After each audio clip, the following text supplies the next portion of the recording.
ஜெயம்மா, படுத்து ரெஸ்ட் எடுக்கலாம்ல? இல்லப்பா, ஏற்கனவே இந்த ஹாஸ்பிட்டல் கவுனை போட்டதுமே மனசுக்குள்ள ஒரு நோயாளி மாதிரி ஃபீல் ஆகுது. படுத்தேனா அவ்வளோதான், அது கன்ஃபார்ம் ஆயிடும். உண்மைதாம்மா.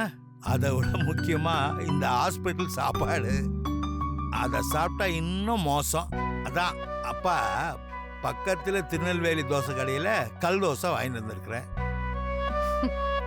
எடுத்து பரிமாறட்டுமா? இல்லப்பா, கொஞ்சம் டைம் ஆகட்டும். சரிம்மா.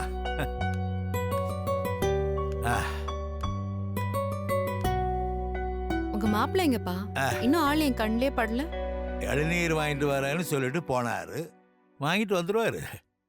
வரட்டும் வரட்டும். அம்மாடி. அப்பா, சூப்பர் மாவ. அவனை எப்ப நீங்க நல்லவன் இல்லைன்னு சொல்லிருக்கீங்க? யூ லவ் செந்தில்னு எனக்கு தெரியும்பா. அது இல்லம்மா, உன்னை பச்சை புள்ள மாதிரி உன்னை கையில தூக்கிட்டு பதறிட்டே ஓடலாம் பாரு. அப்ப மனசுல தோணிடுச்சுமா, இனிமே உன்னை பத்தி கவலைப்பட வேணான்னு.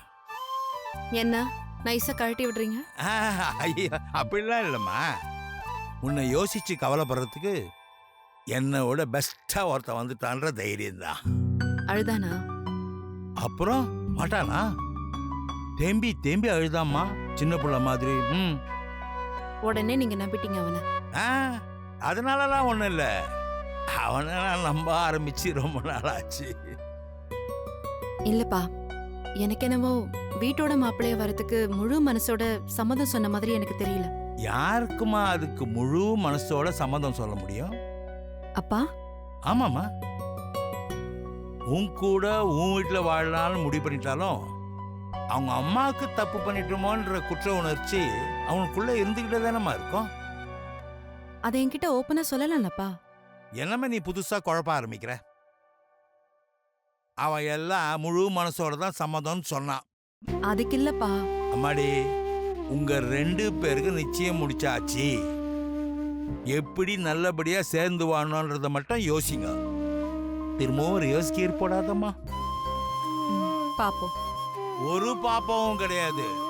இனிமே பார்க்க வேண்டியது உன் கல்யாணத்தை மட்டும்தான். அம்மா எங்கப்பா? எல்லாரையும் மண்டபத்துக்கு போக சொல்லிட்டோமா, அங்கிருந்து நேரா வீட்டுக்கு போக சொல்லிட்டேன். அப்பா, மண்டபத்துக்கெல்லாம் செட்டில் பண்ணணுமே. அதெல்லாம் ஏற்கனவே பண்ணியாச்சுமா. அப்போ அந்த மளிகை கடைக்காரன்?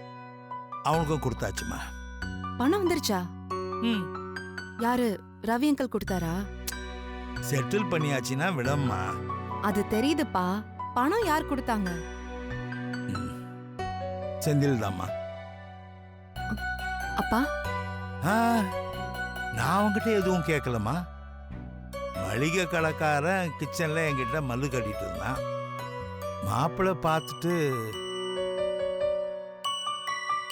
ஹலோ, உங்களுக்கு எவ்வளோ தரணும்?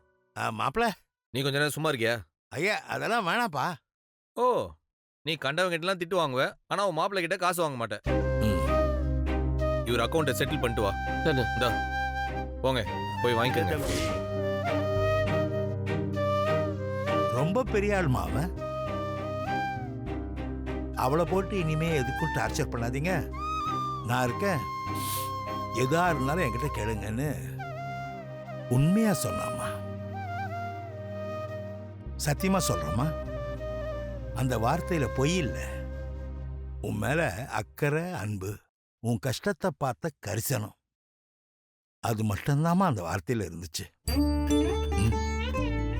அவளை நினைச்சு நீ கவலைப்படுற, அவன் உன்னை நினைச்சு கவலைப்படுறான். அப்பா, வேணும்னா நீ என்ன யோசிக்கிறன்னு எனக்கு புரிய வருது. முதல்ல இந்த யோசிக்கிறதெல்லாம் நிறுத்திட்டு நல்லா ரெஸ்ட் எடுமா.